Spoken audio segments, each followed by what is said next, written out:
Bad ka po. Kasi pati ako inaaway mo. Bad ka po. Bad ka. Ano bang pinagsasabi mong bata ka? Yan na nga ba sinasabi ko eh. Dahil sa kakasama mo doon sa matanda na yon. Kaya pinipigilan kitang wag maglalapit sa kanya eh. Dahil wala naman siyang naidudulot na maganda sa'yo. Katulad kung papanong wala rin siyang magandang naidulot sa amin noon. Hindi naman po si Lolo ang bad eh. Kayo po ang bad. Ang lolo mo ang masamang tao. Huwag mong ipinagtatanggol ang taong hindi mo naman talaga kilala. Nagpapadala ka sa mga paawa sa'yo na matandang yun eh. Tigilan mo ako, Richie ah. Baka makatikim ka sa akin. Ang magulang ang dapat na magiging kakampi mo sa kahit na anong bagay na gagawin mo. Ang magtatanggol at poprotekta mula sa lahat ng maaaring makasakit sa'yo. Pero paano kung ang mismong ama mo ang magiging dahilan para mabaon ka sa sakit at galit na panghabang buhay mong bibitbitin? Magagawa pa kayang mapatawad ang isang amang mapanakit o hahayaan na lang na matapos ang mapait na buhay habang patuloy na pinagbabayaran ang hatol ng langit dahil sa dami ng mga kasalanan niyang nagawa? Lolo, bilisan mo naman, ang bagal mo po eh. Sandali nga lang, Apo. Alam mo naman na mabagal na maglakad ang lolo mo. Nanginginig ang tuhod ko sa paghakbang-hakbang. Ayun, wala na. Tapos na. Ang bagal mo kasi, Lo. Para ka pong pagong maglakad. Hindi na natin naabutan ng fireworks. Dapat inintay na lang natin ang bagong taon eh. Kahit sa tapat ng bahay natin, pwede tayong manood yan. Hinihingal lang ako sa ginagawa nating pagmamadaling maglakad. Oh, magdahan ka dyan. Baka ka madapa. Kasi naman po, kung binilisan niyo lang po maglakad ng konti, sana nakita natin yung fireworks. Paborito ko pa naman pong pinapanood yun. Bakit po kasi ang babagal maglakad ng mga matatanda? Talagang tinanong mo pa ako, ano? Halika na. Umuwi na tayo. Madilim na rin.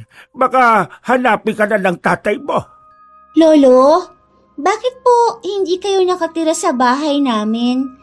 Bakit po doon kayo sa maliit na bahay niyo nakatira po? Di ba po? Dapat kasama po namin kayo. O kaya po doon kila Tita Letlet kasi yun, malaki ang bahay nila. Gusto ko kasi doon sa bahay ko. Kasi nung mga bata pa ang mga anak ko, ang tatay mo at ang mga tito at tita mo, doon kami nakatira.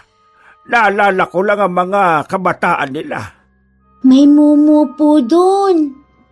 Ikaw talagang bata ka, oh. Walang mumu doon. Di naman ako takot sa multo eh. Okay po, walang mumu doon kasi mas matanda kayo sa mumu. Natawa na lang si Lolo Pael sa mga salitang sinabi ng kanyang apo.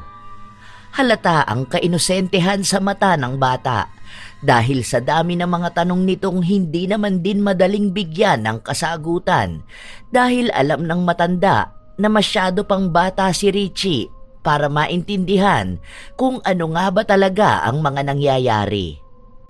Maputik ang daan nila papunta sa bahay ni Lolo Pael, kaya nakaalalay lang sa kanya ang apo. Pinagsasabihan niya rin ito na mag-ingat dahil baka madula siya at yun na nga ang nangyari. Nadula si Richie sa harapan ng bahay ng kanyang lolo. Ay, Apo, halika. Tulugan na kitang tumayo. Ang sabi ko naman kasi sa iyo, mag-ingat ka. Alam mo naman na madula sa parte na yan. O yan o, may masakit ba sa'yo? Ang sakit po ng braso ko, Lo. Tumama po sa bato. Hala, may sugat ka o. Halika, gagamutin ko muna yan bago ka umuwi sa inyo. Alam ko po, hindi niyo natatandaan kung nasaan ang panggamot ninyo. Grabe ka sa aking bata ka. Pinapamukha mo talaga na sobrang tanda ko na. Inaalala ko pa naman yon. Nailagay ko yun sa taas ng aparador ko. Mali po. Kasi po, wala na kayong aparador. Ay, oo nga pala. Tama ka. Doon ko inilagay sa, doon sa, saan ba yun? Oh, di ba po? Sabi ko sa inyo sa sobrang tanda po ninyo, hindi niyo na po maalala. Kailangan pa naman nating gamutin yan. Dahil baka may lumabas na pari dyan. Si Lolo talaga. Noong panahon po ninyo lang po, may lumalabas na pari sa sugat. Hindi na po yung ginagamit na panakot sa mga bata ngayon. Ang mga kabataan talaga ngayon, ang hirap na takutin. Ibang-iba sa amin noon. Habang nagbibiruan ang maglolo, bigla namang dumating ang ama ni Richie. Naglalakad pa lang siya palapit sa dalawa, ramdam na ang mabigat niyang presensya. Richie, di ba sinabi ko na sa iyo kapag ganitong oras umuwi ka na? Ano ba bang ginagawa mo dyan, ha? Hinatid ko lang naman po si Lolo sa bahay niya. Kasi po, manonood po sana kami ng fireworks po. Kaso, tapos na po. Bakit kailangan mo pang ihatid yung matanda na yan? Marunong yang umuwi sa bahay niya. Kung hindi man yan makauwi, hayaan mong dyan sa kalsada yung matulog. At nang mamatay na yan. Well, wag mo naman iparinig sa anak mo mga ganyang salita. At bakit hindi? Kung yun naman talaga ang gusto kong sabihin. Tara na, umuwi ka na. Ano yan? Bakit may puti ka sa katawan mo? Ang dugyot mong bata ka. Maligo ka nga muna bago ka matulog. Bye-bye po, Lolo. Good night po. Good night din na po ka. Hindi tumitigil si Emil sa paninermon sa anak niya hanggang sa makauwi ito sa kanilang bahay. Hindi naman yun malayo sa bahay ni Lolo Pael. Sa likod lang naman yun ng bahay ng matanda dahil nakatira sila sa iisang compound. Sa katunayan, 5 silang magkakapatid at si Emil ang panganay. Ang 2 pa niyang nakababatang kapatid ay sa ibang bansa na naninirahan kasama ang kani-kanilang pamilya.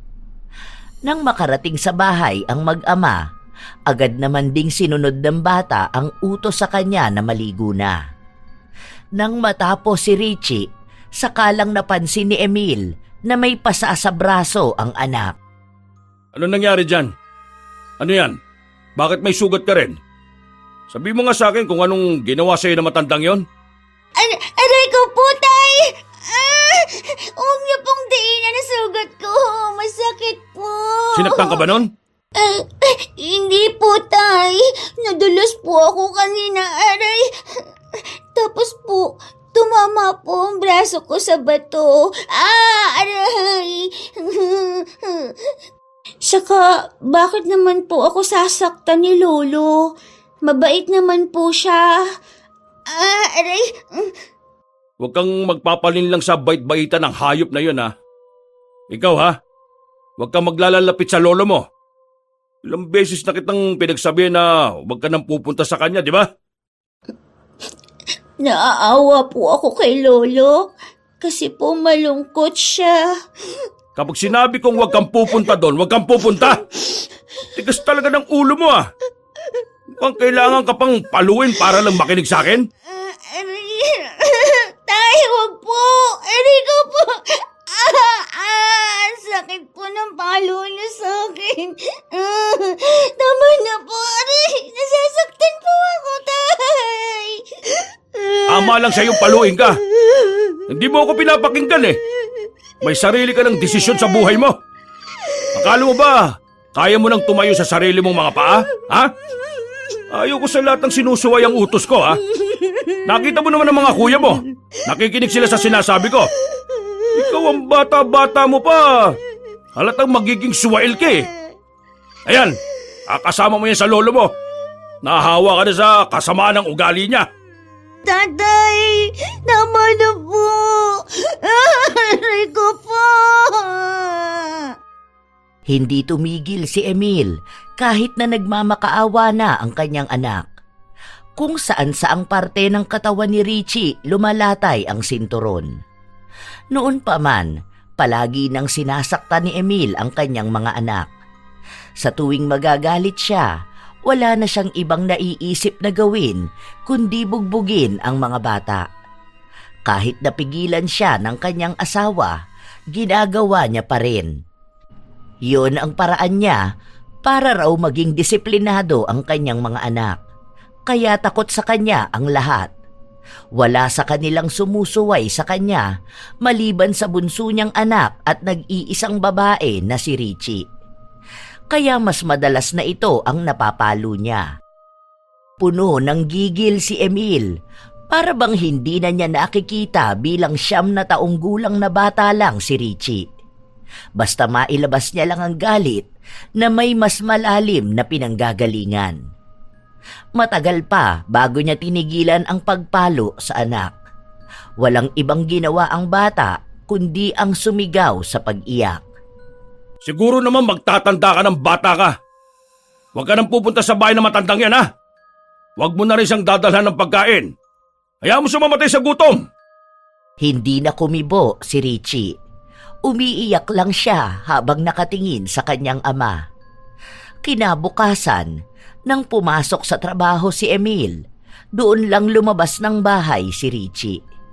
Nagdala siya ng pagkain sa kanyang lolo.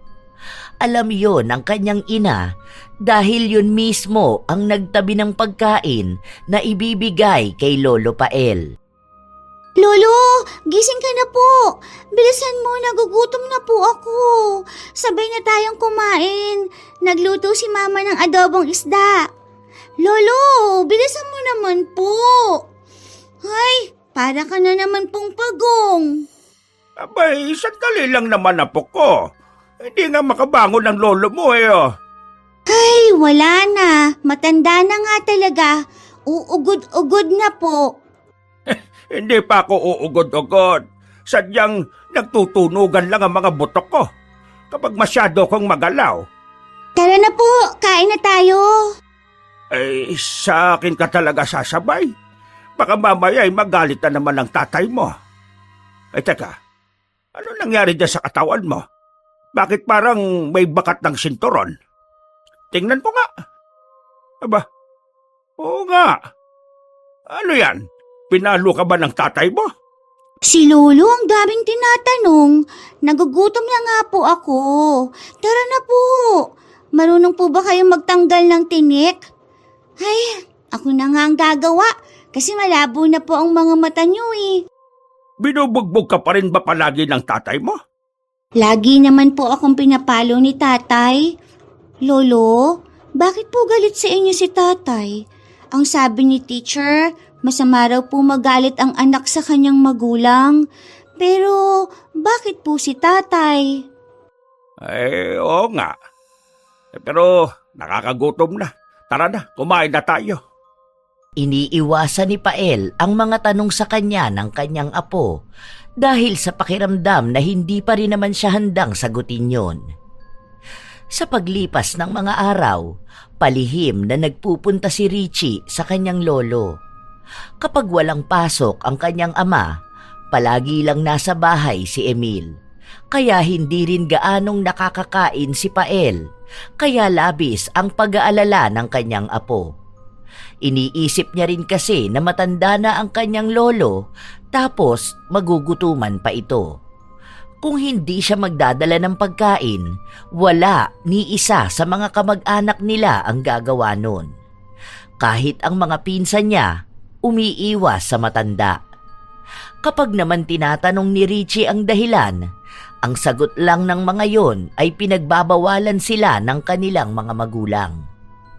Nang sumapit ang linggo, magkasama ang maglolo na pumunta sa simbahan. Lolo, uuwi na po ba agad tayo? Nagugutom po ako. Ang bango ng Chicken Joy. Tara po sa Jollibee. Eh, sandali lang apo ha. Titignan ko kung may pera pa si lolo. Grabe naman po yung wallet nyo, Lo. Para pong kasing tanda nyo na yan, ah. Gagamba na lang po ata laman yan, eh. Ay, may laman naman to oh. tingnan mo, may 20 pa ako. Magkano ba yung chicken joy na yan? 15 pesos ba? Hala, wala na pong ganon, Lo. Kawawa naman po kayo. 20 na lang po pera nyo. Buti pa po ako. Eto po, oh. May ano ako. 50 plus 40. Inipon ko po yan sa baon ko. Wow! Ang galing naman talaga ng apo ko. Nag-iipon ka, maganda yan. Opo, mag-iipon po kasi ako para ipapaayos ko yung bahay mo. Iipunin mo yan? Akala ko bibili ka ng chicken joy? Iipon na lang po ako sa sunod. Gugutom na po ako eh. Ito po lagay niyo sa wallet niyo para may laman naman po yan. Hindi po yung puro sapot ng gagamba ang nandyan. Masaya ang maglolo habang magkasama silang dalawa. Dahil iisa lang ang pagkain na pwede nilang mabili, hinati yon ni Richie. Noong una ay ayaw tanggapin ni Lolo Pael, pero sa huli ay kinain niya rin ito. Matapos nun ay naglakad na ulit sila pauwi sa kanilang bahay. May kalapitan lang din naman yun at ang sabi ng matanda ay mas gusto niya ang naglalakad dahil mas nagiging aktibo ang kanyang katawan. Sa pagpapatuloy nilang maglakad, napahinto si Lolo Pael sa isang tindahan ng mga laruan malapit sa paaralan. May mga nagbebenta pa rin pala ng trompo. Nakakatuwa naman. Naalala ko bigla yung kabataan ko. Hilig namin maglaro ng ganyan noon. Buti po, naaalala niyo pa. Ayan ka na naman. Mga asar ka na naman sa akin. Halika na nga. Umuwi na tayo at baka maabutan ka na naman ng tatay mong nasa labas kasama mo pa ako. Nagpatuloy sa paglalakad ang dalawa hanggang sa makauwi sila. Sakto naman nakalalabas lang ni Emil sa bahay nila at nasa lubong ang dalawa. Bakas ang takot sa mukha ni Richie dahil alam niyang bubugbugin na naman siya ng kanyang ama. Dahil sa hindi na naman niya sinunod ang utos nito. Sa lubong ang mga kilay ni Emil, halatang galit siya. Nakatingin siya kay Richie hanggang sa ibinaling niya ang tingin sa kanyang ama. Umuwi ka na sa bahay, Richie! Bilis! Agad namang tumakbo pa uwi ang bata. Naiwan ng mag-ama at ramdam ang tensyon sa kanilang dalawa. Huwag mo naman bugbugin ang anak mo. Saan na naman kayo nang galing, ha? Mukhang nagsamba ka. Kasi linggo ngayon. Alam mo, mas maganda siguro kung sama-sama tayong pamilya na magsamba, no? Pamilya? May pamilya ka pa pala? Saka anong kalokohan niyang pinaggagawa mo? Samba-samba ka pa dyan matagal nang nasusunog ang kaluluwa mo. Kaya nga hindi ka pa mamatay-matay kahit matanda ka na Dahil kahit si Satanas natatakot sa'yo. Kasi sa dami ng mga kasalanan na ginawa mo, pwede mo na siyang palitan sa trono Bill, matagal na ako nagsisisi sa mga ginawa ko. Ilang beses na akong humingi ng tawad sa inyo at sa Diyos. Ganap na ganap ka naman masyado. Kung si Richie mauuto mo dyan sa bait-baitan mong laro, ibahin mo ako. Ibahin mo kami. Dahil kilala ka na namin Kaya kung ako sa'yo, itigil mo na yung ginagawa mong yan. Dahil nagsasayang ka lang ng oras.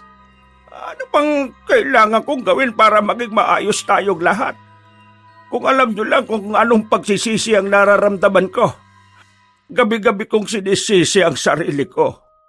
Kung mabibigyan nyo lang ako ng isa pang pagkakataon. Ngayon ka pa hihingi ng pagkakataon sa amin? Kung kailan wala na kaming nararamdaman sa'yo kundi ang galit? Wala akong pakialam sa mga sinasabi ng ibang tao sa akin na masama akong anak dahil pinapabayaan kita. Kung alam lang nila kung anong klaseng halimaw ka binubuhay mo kami sa takot. Ginawa mo rin naman kaming halimaw katulad mo Kaya nga pinipilit kong ayusin. Dahil alam kong hindi pa naman huli ang lahat, anak. Bitiwan mo ko! Wag mo nga akong tatawaging anak. Dahil matagal na akong walang tatay. Ayoko na makipagtalo sa'yo. Tanggapin mo na lang ang katotohanan na kahit kailan, Hindi kita mapapatawad sa ginawa mo sa akin. Sa aming magkakapatid. Demonyo ka pa rin kahit na anong pagsamba mo. Dahil hindi niya mahuhugasan ang kasalanan mo. Malakas na itinulak ni Emil ang kanyang ama na siyang naging dahilan para matumba ito. Pagkabagsak niya sa lupa, natamaan niya pa ang isa pa niyang anak na naglalakad. Tinitigan lang siya nito habang hirap na hirap sa pagtayo. Letlet, anak, tulungan mo ngang tumayo si tatay. Hindi siya pinansin ng anak. Agad din itong umalis nang walang kahit na anong awa na mababakas sa kanya. Dahil sa nakita ni Pael, kumirot ang kanyang dibdib. Buhay na buhay pa siya, pero para sa kanyang mga anak ay matagal na siyang patay.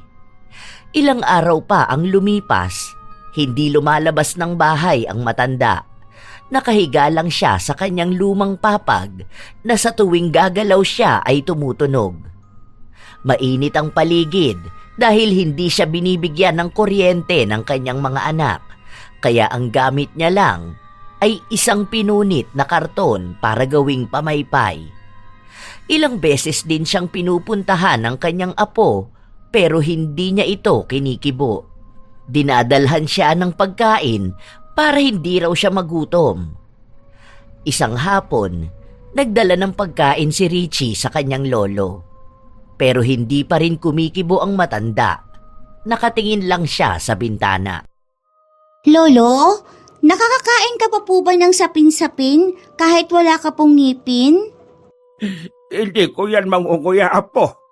Baka abutin pa ako hanggang bukas ginunguya ko pa rin yan. Ganon po? Sayang. Okay po, wag na to. Ito na lang pong puto ang sa inyo. Tara na po, kain na tayo, lo.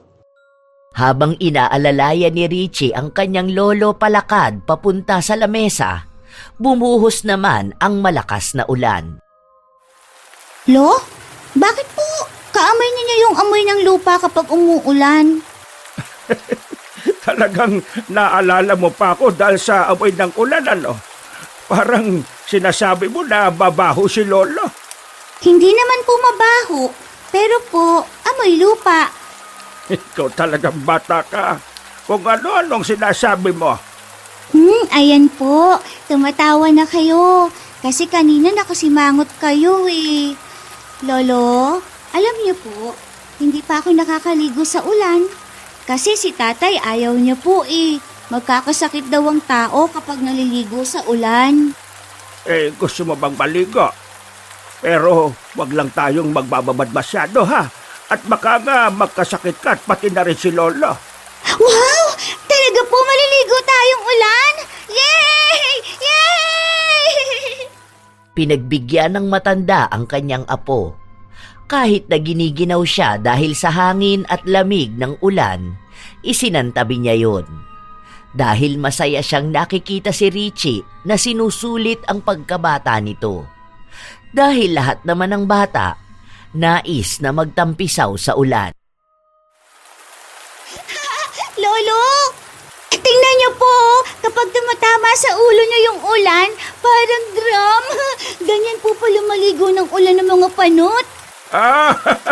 Ganon pala, ha? Mukhang dramang ulo ni Lolo, ha? Ikaw, yari ka sa akin kapag nahuli kitang bata ka. Halika rito! Habulin mo ako, Lola! Ayan, hindi po ako tumatakbo, ha? Ang bagay niyo naman po. Hinihingal pa kayo. Huli kang bata ka! Ay, aray. Ang palakang ni Lolo, parang matatanggal. Ang bigat mo naman, apo. Ay, nako, puwera usog. Hindi po ako mabigat. Matanda ka na po kasi talaga. Bleh! Nakatakas ako. Habulin mo ako, Lolo na panot. Habulin mo ako. Aba, sandali, apo. Dahan-dahan ka, baka ka madapa. Ay, nako, ayan na nga ba sinasabi ko. Ilang pala ka nahuli mo, ha? Lolo! Masaya ang maglolo na nagtatampisaw sa ulan. Baliwala kay Pael kung magkasakit man siya matapos nito, dahil kahit na paano ay natangay ng ulan ang lungkot na nararamdaman niya. Sa tuwing kasama niya ang kanyang apo, nagiging masaya siya dahil napapatawa siya nito.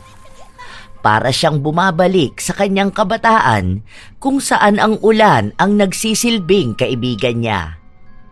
Isang panibagong alaala ang naranasan niya at ang naibigay niyang tuwa kay Richie.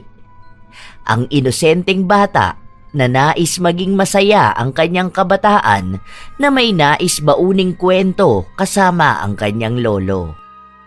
Alam mo po, Lolo, sa tuwing uulan, ikaw na po ang maaalala ko. Bukod po sa kaamoy niyo ang lupa, sobrang saya ko rin po na naglaro tayo sa ulan at magkasama po tayong tumatawa. Ay nako, ayan, mukhang sisipunin ka na nga. Halika na, tama na yan. Baka ka magkasakit. Tara na sa loob. Lolo, pwede po ba na sa susunod po na uulan, maliligo po ulit tayo? Sobrang saya po kasi. Oo, pangako. Sa susunod na uulan, magtatampisaw ulit tayo sa labas. Puno ng pag-asa at saya si Richie dahil sa mga pangako ng kanyang lolo. Halos araw-araw siyang nag-aabang kung uulan na ba dahil gusto niya ulit makasama ang lolo niya at makitang totoong masaya ito. Ngunit walang dumating na ulan. Naging payapa ang langit. Lumipas pa ang mga araw. Hindi na ulit nasilayan ng bata ang ngiti sa mga mata ni Pael dahil sa iniisip nitong mga problema sa kanyang mga anak. Lolo, bakit po hindi kayo nagsasalita po? Ay, wala. May iniisip lang ako. Teka, wala ka bang pasok ngayon sa school? Kauuwi ko nga lang po eh. May pasalubong po ako. Ang tawag po dyan ay... Nakalimutan ko na po. Pero masarap po yan. Sabi po ni teacher, pwede raw po sa matanda. Makapuno ang tawag dito, apo. Paborito ko ito nung kabataan ko. Alam mo ba na paborito ito ng tatay mo? Naaalala ko pa noon kapag meron siyang ganito. Magtatago yun sa ilalim ng labesa kasi ayaw niyang mamigay. Talaga po? Oo, ang kaagaw niyan pagdating sa pagkain ng makapuno ay yung tita Giselle mo. Lagi yan silang makaaway dalawa, panganay at bunso. Ako po, ang paborito ko po, Yema. Ang asawa ko noon nagluluto ng ganyan. Bibigyan ka nun ng yema. Ayoko! Mumuna yan si Lola eh. Pinupuntahan namin yun tuwing piyesta ng patay. Kung buhay pa nga siya. Hindi ko naman sinasabi ngayon eh. Sige po palalo. Pupuntahan ko po muna si Tita Letlet kasi po inuutusan ako ni Papa. Nakatingin lang si Pael sa kanyang apo habang tumatakbo ito palabas ng bahay. Si Richie naman, agad na nagtungo sa kanyang tiyahin pero naabutan niyang kausap ang kanyang ama kaya umalis na rin siya kaagad. Bawal kasi silang makinig, lalo na kapag nag-uusap ang mga matatanda. May kaunting pagtatalo rin sa magkapatid at yun ay tungkol sa kanilang ama. Oh, bakit ba kasi nandyan pa yung matandang yun? Bakit parang sa akin ka pa nagagalit? Siya nga ang ayaw umalis, di ba? Kinakausap ko na yan pero ayaw pa rin iwan yung bulok niyang bahay. Ang sabi ko nga, ililipat ko siya dun sa dating tindahan eh. Sa gabal sila ng bahay niya. Andiyan pa sa gitna nakatirik eh oh. Hanggang sa susunod na buwan, kapag hindi pa rin yan pumayag ipagibayang bahay sa gitna, puwersahin mo na. Wala rin naman pakinabang yan sa buhay natin. Kung ayaw niyang makinig, dun siya sa lansangan tumira. Sige bukas, sasabihin ko yan sa kanya. Basta yung tambak doon sa gilid ng bahay ni Lourdes hanggang papunta sa kusina namin, yun ang tataasan ha. Tapos yung labasan ng tubig kapag umuulan dyan, idadaan sa bandang kusina mo. Kasi kapag giniba yung sagabal na bahay dyan, doon ililipat ang garahe. Patuloy na pinagpaplanuhan ng magkapatid ang balak nilang gawin sa kanilang compound na siyang mas ikagaganda pa nito. Kinabukasan, maagang nagtungo si Emil sa bahay ng kanyang ama. Pinuntahan niya ito bago siya pumasok sa trabaho. Siya na ang nagdala ng pagkain para rito.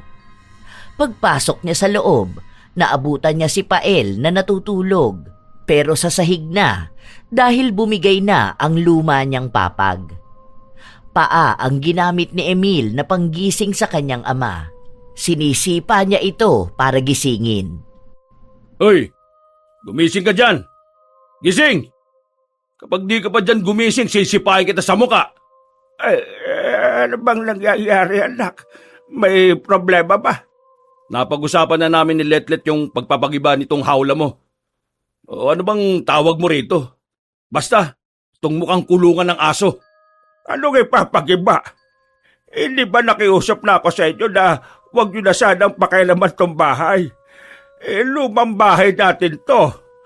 Ang dami nating alaala rito ng pamilya natin.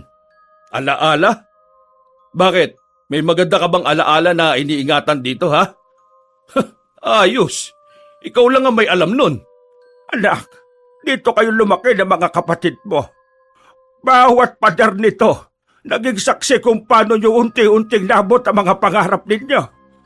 Huwag nyo naman sanang ibasura ang mga alaala na yon. Anak, nakikiusap ako sa iyo. Parang awa mo naman na. Kung gusto mo, lumuhod pa ako sa harapan mo, gagawin ko. Di mo na kailangan gawin yan. Nagdesisyon na kami. May titirhan ka pa rin naman dun sa dating tindahan. Ayun, kasya ka naman dun eh. Mas maayos yun kaysa rito sa kulungan mo. Ano ba pinagmamalaki mong alaala sa bahay na to? Gusto mo bang ipaalala rin sa amin kung ano mga nasaksyan ng mga pader na ito? Sa sobrang tanda mo, nakakalimutan mo na yata lahat eh. Sige na, Emil. Huwag naman ang bahay na ito, anak. Ito na lang ang meron ako. Hintayin nyo na lang ako mamatay bago nyo ito sirain. Nagmamakaawa ko sa iyo, anak. Parang awa mo na. Matagal na naming inihintay na mamatay ka. Kung alam mo lang, araw-araw kong pinagdarasal na mamatay ka na sana eh. Pero sadyang ang mga masasamang damo, matagal talaga mamatay. Ano bang gusto mong gawin ko para lang pagbigyan mo ko? Sabihin mo lang. Alam mo kung anong pwede mong gawin? Mamatay ka na. Yun, mas mainam. Para naman hindi mo na rin kami pahirapan. Hayaan mo, kapag namatay ka na, ipapalibing ka pa rin naman namin eh. Pero di ka na nga lang ibuburol kasi wala rin namang magbabalak na dalawin ka. Hindi rin naman uuwi mga anak mo. Dahil bakit ka nga naman pag-aaksayan pa ng panahon, hindi ba? Awa naman kayo sa akin. Itong bahay lang naman ang ipinapakiusap ko sa inyo eh. O sige na, aalis na ako. Dahil kailangan ko pa magtrabaho. Yun na ang napag-usapan. Sa ayaw at sa gusto mo, gigibain namin to. Ikaw lang naman ang nagpapahalaga sa bahay na ito eh. Kasi lahat kami, nakaranas kami ng impyernong buhay sa bahay na ito. Ay, oo nga pala. O ito, kumain ka na. Ay, ayan. Natapon pa sa sahig. Pero okay lang yan. Makakain pa naman yan eh. Sakto, mukhang kulungan ng aso ang bahay mo. At pang-aso rin dapat yung kinakain mo.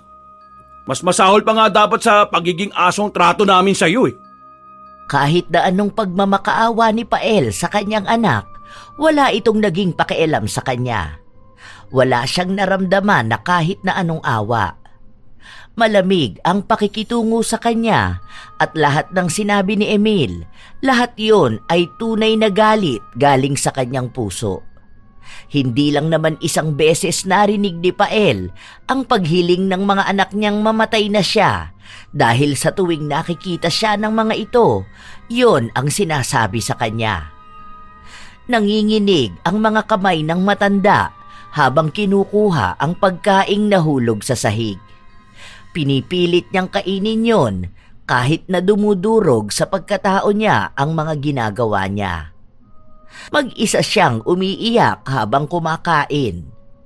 Halo-halo na ang emosyon niya dahil ayaw niyang mawala ang bahay niya. Pinahahalagahan niya ang mga nakaraan nilang buhay na ganon kabilis lumipas. Pero tama nga si Emil, siya lang ang taong nagpapahalaga sa mga alaala ng nakaraan. Nang makabawi ng lakas si Pael, lumabas siya para kausapin naman ang anak niyang si Letlet.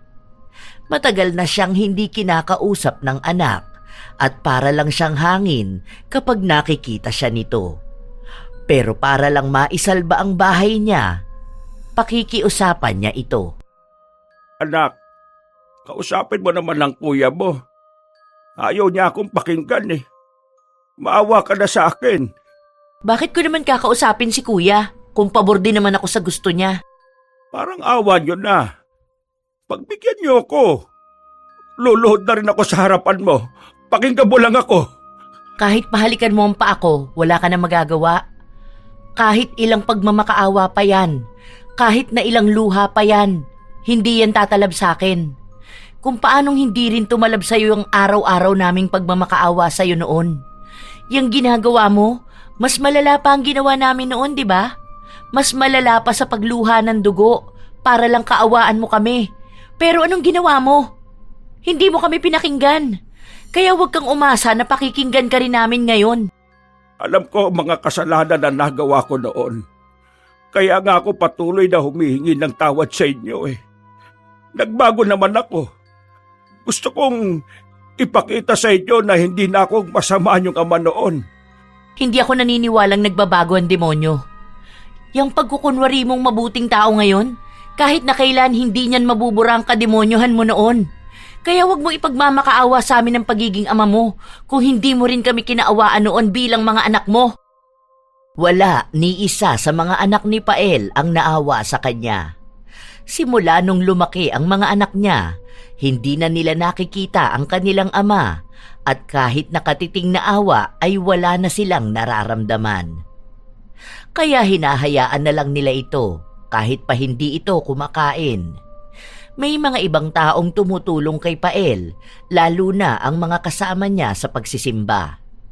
Ang iba sa kanila ay nag-aalok ng patirahin siya sa kanilang bahay, pero sadyang ayaw ng matanda na iwan ang luma nilang tahanan.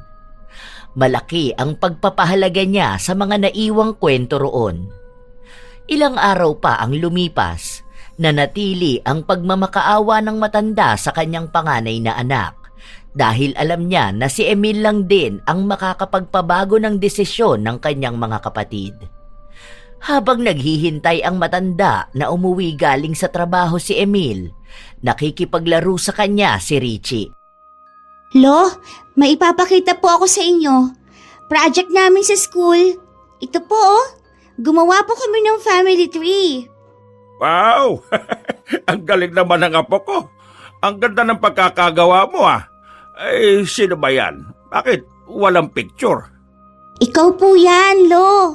Kaso wala po akong picture niyo eh. Eh, sandali. Meron ako rito sa wallet ko eh. O, ito. Pwede na ba ito? Eh, yun nga lang luma na yan. Medyo hindi na nakikita mukha ko pero pogi naman si Lolo dyan. Kamukha niyo po si tatay? Ay, oo nga. Lalo na nung nagbibinataan tatay mo. Ay, kamukha ko talaga. Tapos ang tita Letlet at tita Lourdes mo naman kamukha ng lola mo. Lalo na nung dalaga pa siya. Ay, di ba, ang gaganda nila. Wala po kayong pictures magkakasama? Wala po akong nakikita eh. Ang nakikita ko lang yung sila tatay lang po. Meron ng mga bata pa sila. Kaso lang nawala na. Hindi ko alam kung naitapon na ba. O baka naisama sa mga nasirang gamit nung binaha kami. Sayang nga Ang naalala ko, ang daming picture ng tatay mo na nakalagay sa photo album namin. Baby pa siya doon. Alam mo, hilig kasi ng lola mo noon na magkolekta ng mga litrato. Kaya lahat ng mga anak namin, meron talaga mga kuha ng mga baby pa sila. Sayang lang kasi kapag nasira na ang mga litrato hindi na nababalik. Habang inaalala ng matanda ang mga bagay sa nakaraan niya, doon naman dumating si Emil. Baka sa mukha niya ang pagod na napalitan ng galit nang makita niya ang kanyang ama. Ay, ang ginagawa mo rito? Sino nagsabing pwede kang pumasok sa pamamahay ko, ha? Kanina pa po siya naghihintay sa inyo, Tay. Hindi ikaw ang kinakausap ko, kaya huwag kang sumabat. Pumasok ka doon sa kwarto mo. Gusto lang sana ulit kitang makausap eh. Tungkol na naman sa bahay? Ano bang hindi mo maintindihan, ha? Kahit anong gawin mo, hindi namin pakikinggan ang pakiusap mo. Sinasayang mo lang ang oras mo dyan sa pagpapaawa mo eh. Pwede ba umalis ka na rito? Pakinggan mo naman muna ang mga sasabihin ko. Ayoko! Kapag sinabi kong ayoko, ibig sabihin nun, ayoko! Di ba ganyan naman palagi mong sinasabi sa amin nun? Ano? Mahirap bang pakinggan na ako naman ngayon na nagsasabi sa'yo? Umalis ka na rito! Bago pa kita sipain palabas ng bahay ko eh. Anak, kahit na hindi na lang para sa akin, para na lang din sa nanay ninyo. Ang bahay na yun na lang ang nagsisilbing alaala na naiwan niya sa akin. Itiwan mo nga ako. Huwag mong gagamitin ang nanay namin ha, para lang kaawaan ka. Kung umusta ka naman dyan, akala mo mahal na mahal mo nanay namin ha. Sinipa ni Emil ang kanyang ama na nakakapit sa kanyang binti. Dahil sa lakas ng pagkakasipa niya, nawala ng balanse ang matanda at tumama ang kanyang ulo sa gilid ng pinto. Nakita yon ni Richie, kaya agad siyang napatakbo sa kanyang lolo. Nadapa pa nga ang bata dahil sa pagmamadali. Lolo, okay lang po ba kayo? Bitiwan mo yung matandang yan. Hindi ba sinabi ko sa'yo na pumasok ka sa loob ng kwarto? Bad ka! Bad ka! Inaaway mo si Lolo! Apo, sige na. Sundin mo na ang tatay mo. Ayos lang si Lolo. Lolo, may bukol po kayo sa noo. Huwag ka na mag-alala po. Kaya naman to ni Lolo eh. Malakas si Lolo, hindi ba? Kaya na yan na matandang yan. Wala lang sa kanya yung bukol na yan, no? Matigas ang bungo ng hayop na yan, eh. Sige na, Richie. Kapag hindi ka pa pumasok sa kwarto mo, makakatikim ka sa akin. Ayaw ng bata umalis, pero pinagtulakan siya ng kanyang lolo dahil alam nitong kayang saktan ni Emil ang anak. Habang umiiyak si Richie, nahulog naman niya ang litrato ng kanyang lolo. Nakita yon ni Emil at sa halip na ibigay yon sa anak, pinunit niya yon at itinapon sa basurahan. Walang ibang nagawa ang bata kundi ang maglupasay sa iyak. Paulit-ulit niyang tinatawag ang kanyang lolo pero umalis na ito sa kanilang bahay. Kinabukasan, maagang nagising si Richie at kinuha ang punit na litrato ng kanyang lolo at pinagdikit-dikit yon para ilagay sa kanyang proyekto. Hindi niya pinakita sa kanyang ama ang ginawa niya dahil alam niyang magagalit yon sa kanya. Sabado, walang pasok sa trabaho si Emil. Kaya buong araw ay sa loob lang din ng bahay ang kanyang anak. Habang nagkakape si Emil, nanonood din siya ng telebisyon kasama si Richie na nakaupo sa sahig. Ilang sandali pa, nagkaroon ng palabas na tumatalakay sa pagiging isang mabuting anak para sa kanilang mga magulang. Nilingon ni Richie ang ama at kahit na walang salitang lumalabas sa kanyang bibig, tila ba may nais siyang ipahiwatig. Bakit ganyan ka tumingin sa akin, ha? Maglaro ka dyan. Bakit po kayo bad? Ano bang iniiyak-iyak mo dyan? Ang aga pa, Richie, ha? Huwag mong pinapainit ang ulo ko. Sinasabi ko sa'yo. Bad ka po, tatay! Bad ka po! Hindi ako masamang tao. Ang masamang tao ay ang lolo mo. Bad ka po! Kasi pati ako inaaway mo! Bad ka po! Bad ka! O pinagsasabi mong bata ka? Yan na nga ba sinasabi ko eh. Dahil yan sa kasasama mo doon sa matanda na yun eh. Kaya pinipigilan kitang huwag maglalapit sa kanya eh. Dahil wala naman siyang may dudulot na maganda sa'yo. Katulad kung paanong wala rin siyang magandang naidulot sa amin noon. Hindi naman po si Lolo ang bad. Kayo po ang bad. Ang lolo mo masamang tao! Kung pinagtatanggol yung taong hindi mo naman talaga kilala ha. Nagpapadala ka sa mga paawa sa'yo na matandang yun eh. Pwede ba tigilan mo ako, Richie? Baka makatikim ka na sa akin. Mas lalong lumakas ang pag-iyak ng bata dahil sa takot sa nakikita niyang galit sa mukha ng kanyang ama. Kahit natakpan ni Emil ang bibig ng anak dahil sa pagkairita niyang marinig ang pag-iyak nito, ayaw pa ring tumigil ng bata. Di ba sabi ko sa'yo manahimik ka na? Ano bang iniiyak mo? Ha? Sige, bibigyan kita ng dahilan para umiyak. Lintik ang bata ka ha? Enrico po! Huwag niyo po ako paluin! Ano? Ha? Enrico po! Ano? Ha?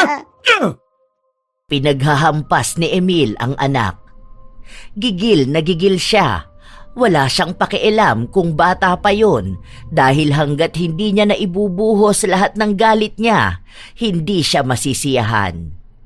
Habang nagmamakaawa sa kanya ang anak na tigilan na siyang bugbugin, dumating naman ang kanyang lolo dahil abot hanggang sa bahay niya ang pagmamakaawa ni Richie. Ako po, Apo, ano ba, Emil? Itigil mo na yan. Kawawa ang bata. Hindi ka man lang ba naaawa? Ang liit na katawan ng anak mo, binubugbog mo. Kahit na anong pakiusap ng matanda, hindi siya pinakikinggan ng anak. Dahil sa awa ni Pael sa apo, siya ang sumangga ng mga palo. Niyakap niya si Richie para sa kanya mapunta ang mga pagpalo ni Emil. Napapasigaw ang matanda sa bawat pagtama ng sinturon sa iba't ibang bahagi ng kanyang katawan. Sa mga nangyayari, para bang blanko ang utak ni Emil. Kusa lang gumagalaw ang kanyang mga kamay at inilalabas ang galit sa kanyang dibdib na para bang isa siyang bilanggo ng galit na kahit anong pilit niya ay hindi siya makawala. Tumigil lang si Emil sa kanyang ginagawa nang awatin siya ng kanyang asawa. Noon lang siya tila nahimasmasan sa ginawa niya.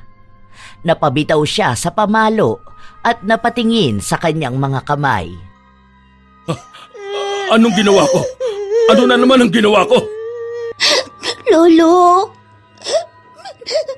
Lolo, may sugat po kayo. Ayos lang ako, Apo. Ano, wala ka bang sugat? Kawawa ka naman. Habang sinusuri ni Pael ang braso ng kanyang apo, binitbit ito ng kanyang ina at inilayo. Pumasok sila sa loob ng kwarto, habang ang mag-ama naman ay naiwan sa sala. Nakaupo pa rin si Pael habang dinadama ng kanyang katawan ang sakit at hapdi ng mga lumatay na palo sa kanya. Ganito ba ang gusto mong gawin sa mga anak mo, Emil? Sa kanila mo gustong ilabas ang lahat ng galit mo? Kahit na ayokong gawin, nagagawa ko pa rin dahil hindi ko mapigilan ng sarili ko. Lahat ng galit na to, ikaw ang may kagagawan. Ikaw ang dahilan kaya nasasaktan ko ang mga anak ko. Ayokong matulad ka sa akin, anak. Alam ko ang maling nagawa ko noon. Alam ko na ako ang dahilan kaya ka nagkakaganyan. Kaya galit na galit ako sa'yo. Ikaw ang dahilan kaya nagiging halimaw na rin ako. Ako na mismo yung dating kinagagalitan ko. Ako na yung dapat iniiwasan ko. Pero hindi ko magawa dahil palaging bumabalik sa akin ang mga ginawa mo noon. Patawarin mo ako, anak. Hindi ko sinasadya na magiging ganyang kalala mga ginawa ko. Huwag mong hayaan na maging ang mga anak mo bitbitin ng galit na yan. Paano? Ha? Paano? Tingin mo ba maalis pa sa akin ang trauma na ito? Sa tuwing titingin ako sa salamin, nakikita ko ang katauhan mo sa akin doon. Kapag nakakarinig ako ng sumisigaw, nararamdaman ko yung galit sa dibdib ko. Wala akong ibang dapat gawin, kundi ang ilabas ito. Dahil kapag hindi ko inilabas ang galit na ito, sasabog ako lalo. Hindi ko kontrolado ang sarili ko. Dahil yung marka ng galit ko sa'yo, bit-bit ko habang lumalaki ako. Hindi siya naiwan sa nakaraan. Kasabay kong lumaki ang galit na yon. Parte na siya ng pagkatao ko. Nakakapit sa akin. Hindi ako makawala. Anak, patawad. Patawad, anak. Alam ko na wala nang magagawa ang mga salitang sinasabi ko ngayon para mawala matinding pinsala na ginawa ko sa iyo noon. Ginawa ko sa inyo. Pero ayokong mabuhay ang mga anak mo sa kaparehas na buhay na pinaranas ko sa inyo noon. Huwag mong gawing impyerno ang buhay nila. Huwag mong buhayin ang halimaw na binuhay ko noon. Huwag sa mga anak mo. Kung sana ganun kadali, di ba? Pero walang araw na hindi ko naaalala lahat yon. Kung paano mo ako paluin hanggang sa mamaltos sa mga kamay mo. Naalala mo pa ba lahat yon? Nung nahuli kitang may kasamang babae, sa halip na ikaw ang humingi ng tawad, ako pa ang sinaktan mo. Eto, tingnan mo ang nasa noo ko. Ayan, isa sa marka na iniwan mo sa akin. Ito yung panahon na sa galit mo sa akin, paulit-ulit mong inuuntog ang ulo ko sa lamesa. Hindi ka pa nasihan nung umiiyak ako at nagmamakaawa sa'yo na itigil mo na. Paulit-ulit yun. Kahit nababalot na ng dugo ang mukha ko, hindi ka pa rin huminto. Naalala mo ba kung paano mo dinurog sa katawan ko yung kawayan na pamalo? Sobrang miserable ang buhay ko. Habang nakikita ko rin kung paano mo bugbugin ang nanay ko at ng mga kapatid ko. Wala akong magawa noon. Kahit na kulang na lang patayin mo na kami. Lahat yun, sariwa sa utak ko. Kung alam nyo lang kung paanong araw-araw kong pinagsisisihan ang mga nagawa kong yon. Na hindi ako nagigisang mabuting ama sa inyo. At ako ang dahilan kung bakit nabuhay kayo sa impyernong pinagdalhan ko sa inyo. Namahal ko kayo, mga anak ko. Pero, huli lang lahat bago ko yun napagtanto. Dahil wala na kayo sa akin. Wala na ang pagmamahal nyo para sa akin. Tama ka. Walang pagmamahal. Dahil ang naiwan na lang sa amin ay galit. Yon ang galit na hindi kami tinantanan gabi-gabi. Nabubuhay kami sa bangungot na hindi namin magawang takasan. Kaya ang halimaw na kinagagalitan ko noon, yun na ang ginagaya ko ngayon ang hindi ko sinasadya. Dahil yun ang pinamukha nyo sa akin. Itong halimaw na ito, itong halimaw na binuhay ninyo. Kaya hindi mo kami masisising magkakapatid kung bakit galit kami sa'yo. Ikaw rin ang dahilan kaya namatay si nanay. Sa sobrang sama ng loob niya sa'yo at sa mga pananakit mo sa kanya. Wala kang ibang mahal kundi ang sarili mo. Wala kang ibang ginawa kundi ang maglasing, magsugal, mambabae at mambugbog. Ano ang pinagmalaki mo sa amin? Ang pagbibigay mo ng makakain namin? Pero kapalit naman nun, ang pang-aabuso mo sa katawan namin, ha? Hindi ka pala matatawag na halimaw eh. Dahil mas masahol ka pa sa halimaw. Mas masahol ka pa sa demonyo. Kung saktan mo kami noon, parang hindi kami tao eh. Oh, alam ko. Naiintindihan ko ang galit mo na yan. Pero sana, huwag yan maging dahilan para maging isa ka rin katulad ko. Dahil ayoko ang bersyon ko ng sarili kong yon. Kung may babalik ko lang ang panahon, babaguhin ko ang lahat. Mas lalo ko ipapakita sa inyo na mahal ko kayo. Na magiging isa akong ama para sa inyong lahat. Hindi ko hahayaan na ang sarili kong mga kamay ang pipilit sa mga balat ninyo. Na ang sarili kong palad ang magbabaw ng galit sa mga kaluluwa ninyo. Patawarin mo ako. Patawarin niyo ako. Wala na tong kapatawaran. Kahit magtagpo pa tayo sa impyerno balang araw, hindi pa rin kita patatawarin. Yang nangyari sa iyo ngayon, yan na ang karma na pinagbabayaran mo. Sa totoo lang, kulang pa yan eh. Hindi pa yan ang karma na nababagay sa iyo. Dapat, mas higit pa, mas malupit, mas masakit, mas mahirap. Dahil tong bitbit namin, hindi gumaan kahit na minsan.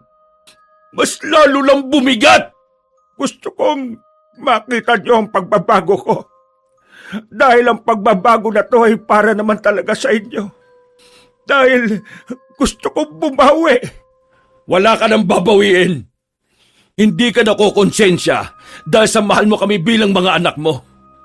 Nararamdaman mo lang yan dahil wala nang nagmamalasakit sa'yo. Wala akong pakialam sa sinasabi ng ibang tao na masama akong anak. At bilang isang anak, dapat kaya naming magpatawad na magulang. Dahil sa mga kasabayan at paniniwala nila na kahit na pagbalibalik ta rin pa ang mundo, tatay ka pa rin namin. Kung alam lang nila ang pinagdaanan namin.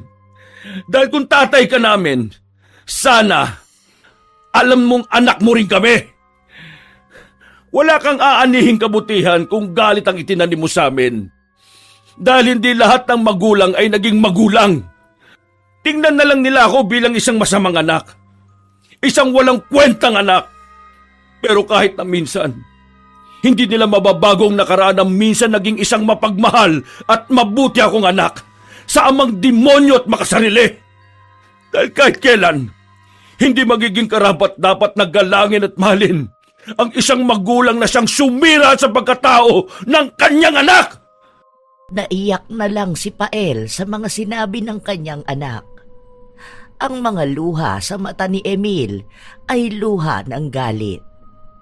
Kahit na kailan, hindi niya tatanggapin sa kanyang sarili na magpapatawad siya ng ama na siyang naging dahilan kung bakit din siya naging masamang ama. Marami nang naririnig si Emil na bulong-bulungan ng mga kapitbahay nila o mga nakakakilala sa kanilang ama at sinasabi na masama silang anak. Dahil paano nga ba nila natitiis ang kanilang ama na mag-isa at nahihirapan, habang sila naman ay masaya na sa buhay? Ang hindi alam ng mga tao na yon ay kung ano ba ang kwento sa likod ng pagiging masamang anak ni na Emil. Na ang ugali ng anak ay isang refleksyon ng pagpapalaki ng magulang. Walang ipinanganak sa mundong masama ang ugali. Binubuhay at hinuhubog sila ng panahon. Nakatira sa iisang bahay kasama ang mga magulang. At anuman ang magiging pagkatao nila ay siyang sumasalamin kung paano sila pinalaki.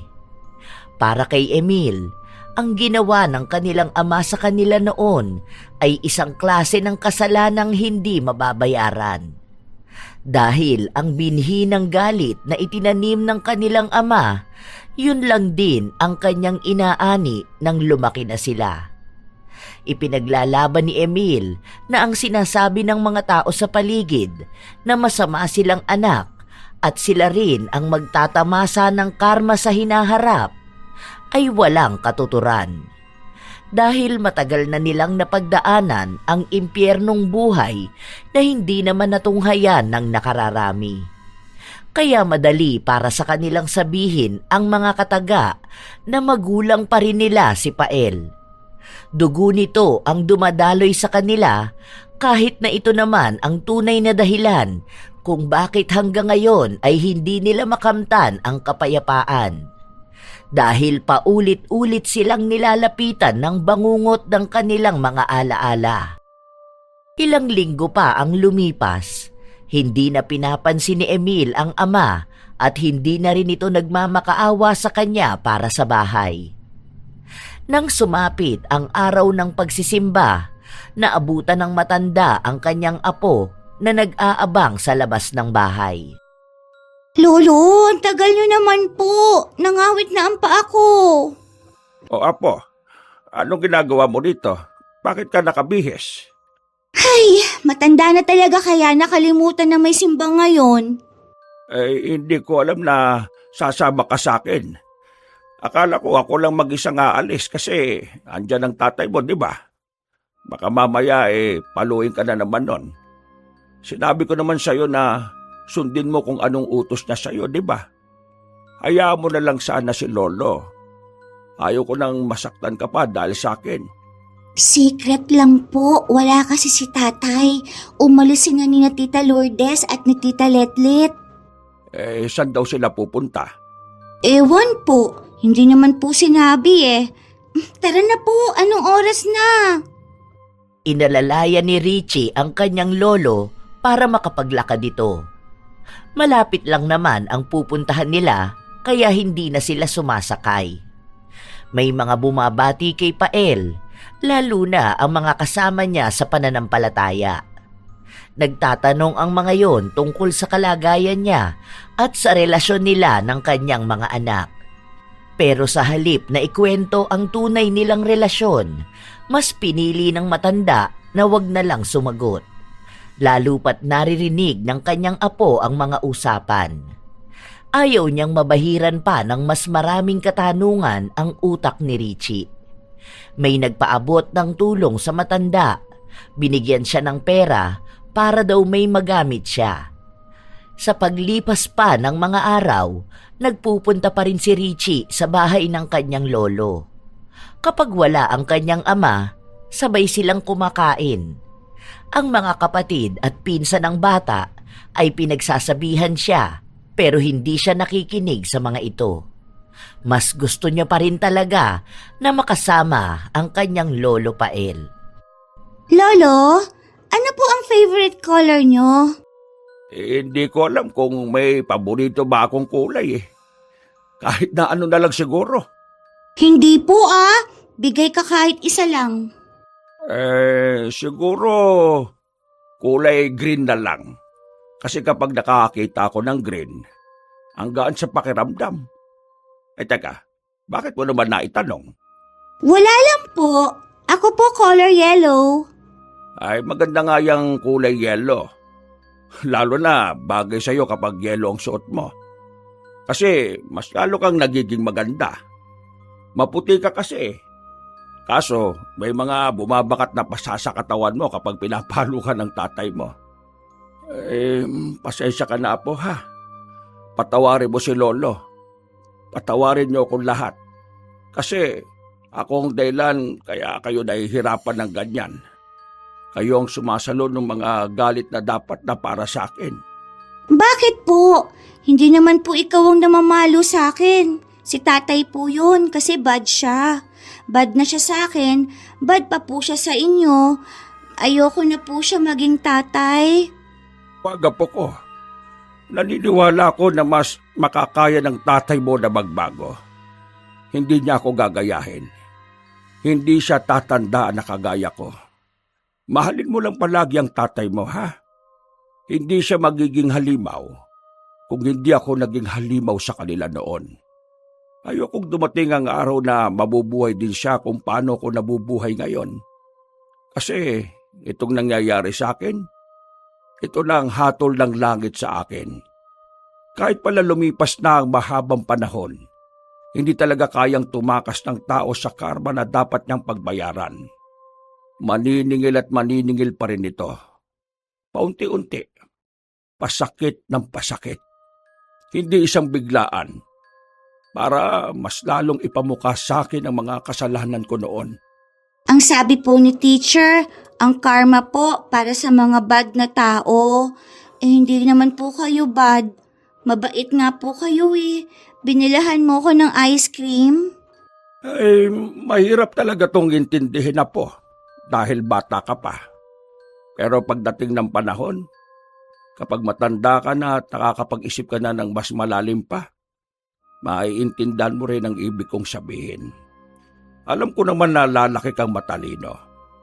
Dahil ngayon pa lang nakikita ko na. Proud na proud sa iyo si Lolo. Kahit na hindi ko na masusubaybayan pa yun. Bakit po kayo nagsasalita ng ganyan po. Oy, bakit ka umiiyak? Baka may makakita sa atin akalain na inaaway kita. Sinasabi ko lang sa'yo na mahal ka ni Lolo. Lahat naman kayo ay mahal ni Lolo. Kaya nga lahat kayo gusto kong hingian kayo ng tawad. Dahil kahit kayong walang kinalaman nadadamay sa galit ng mga magulang nyo sa akin. Sana dumating ang araw na maghilom din ng sugat na bigay ko sa kanila. Kahit na alam kong nakaukit na yon sa kanilang pagkatao. Hindi na kaya pa ni Pael pigilan ang sarili. Naiyak na rin siya matapos niyang sabihin ang mga salita na yon. Doon niya lang napagtanto kung paano ba naniningil ang langit. Tunay na hindi siya ang makakaranas ng malalang ganti. Dahil ang malalang pambawi sa kanya ay ang makita niya ang mga taong mahal niya na nahihirapan. Ipapamukha sa kanya na kahit hilingin niyang siya na lang ang magdusa, sa ibang tao ito mapupunta at sa taong pinahahalagahan niya. Wala nang masasakit pa sa ganoong karma dahil natatamaan ang kanyang konsensya. Ilang araw pa ang lumipas, dumating na ang araw na sinasabi ni Emil, ang pagpapagiba sa kanyang bahay. Isang umaga ay nagising na lang si Pael na may naririnig siyang ingay na tila ba may gumigiba ng pader niya. Naririnig niya rin ang ingay sa labas at ang sigaw ni Richie. Nakaramdam siya ng kaba. Lalo pat nakikita niyang unti-unti nang bumabagsak ang ibang bahagi ng bahay niya. Dali-dali siyang lumabas. Naabutan niya ang 3 niyang anak na nakatingin lang sa bahay. Aba na yan! Huwag niyong gibayin ang bahay ko! Nangawa niyo ng mga anak ko! Huwag niyong ipagpatuloy ang pagsira dyan! Sinabihan ka na namin, di ba? May iba kaming plano sa pwesto na yan. Balakid lang sa buhay namin yung bahay na yan. Katulad mong sagabal sa buhay namin. Sandali lang. Huwag niyong ituloy yan. Maawa na kayo. Sige na. Huwag. Sige lang. Ituloy nyo lang yan. Huwag kayong maawa sa matandang yan. Nagpapanggap lang yan na tao. Pero demonyo talaga ang kumukontrol sa kaluluwa niyan. Sige lang. Tuloy nyo lang. Kapag umarang yan, sa kanya nyo ipalo yung maso. Ipukpok nyo sa ulo niya. Mga anak ko, parang awanan niyo na. Parang awanan ninyo. Huwag muna ngayon. Huwag niyo na magsirain ang bahay na yan. Nagmamakawa ko sa inyo. Luluhod pa ako sa harapan ninyo. Huwag niyo lang gawin yan. Wala ka bang ibang alam gawin kundi ang lumuhod sa harapan namin, ha? Ang magmakaawa? Ang umiyak? Ano? Para lahat ng nakakakita sa'yo, kaawaan ka? Ang hilig mo talaga maging pabida, no? Kuha mo na naman ng simpatsya ng mga tao sa paligid. Sino nga ba naman ang hindi kaaawaan ng matandang gaya mo? Pwede bang tigilan mo na yung pinagagawa mo? Pinagmumukha mo lang na kami talaga masasama eh. Dahil inahayaan naming lumuhod sa harap namin ang tinatawag nilang ama. Basta ako, hindi ko na kayang makaramdam ng awa. Dahil sa tuwing nakikita kitang hayop ka, puro na lang pagkasuklamang nararamdaman ang laman ko. Nanginginig ako sa galit. Alam mo ba yon, ha? Kahit na ayaw kitang makita, naaalala ko pa rin ang lahat. Alam ko. Alam ko naman na ginagawa niyo ito bilang ganti sa akin. Pero parang awa niyo na. Huwag muna ngayon. Kahit pagbigyan niyo na lang ako hanggang sa matapos ang kaarawan ko bukas. Parang awa niyo na. Ibigay niyo na sa akin to sa huling pagkakataon. Ito na lang ang hiling ko. Talagang humiling ka pa? Kung hindi naman talaga makapalang mukha mo? Naaalala mo pa pala ang birthday mo? Pinapahalagahan mo pala yan, ha? Samantalang kami, ni hindi namin maalala kung dumating ba ang isang araw na may naging mahalaga sa kaarawan namin. Kasi ako, galit ako sa sarili kong birthday. Dahil sa araw na yun nangyari ang bangungot ng buhay kong bibit-bitin ko hanggang kamatayan ko. Ilang dekada na ang nakalipas. Pero tuwing sasapit ang araw na yon, sariwang binubulat-lat ang sugat na dala ng araw na yon. Naaalala mo pa ba yon? Birthday ko! Gusto ko lang naman maging masaya. Gusto ko makakain ng pansit kasi minsan lang namin magawa yun. Pero sa halip na maalala mo ang birthday ko, binugbog mo pa ako! Ikaw ang dahilan kung bakit hindi ako makalakad ng maayos. Hindi mo tinigilang paluin ang mga paa ko dahil lang sa hindi ko sinasadyang masagi ka habang natutulog ka. Dinurog mo ang paa ko. Galit na galit ka. At dahil sa ginawa mo, dinama ko yung sakit. Umiiyak ako. Nagmamakaawa sa'yo pero hindi ka tumigil. Namamanhid ang buo kong katawan dahil sa sakit. Hindi lang mga ugat sa paa ko ang kumikirot. Pati na rin ang kaluluwa ko. Kaya wala kang karapatang alalahanin ang kaarawan mo. Kung ang binigay mong alaala sa akin ay masalimuot. What? Patawad. Hindi ko sinasadya.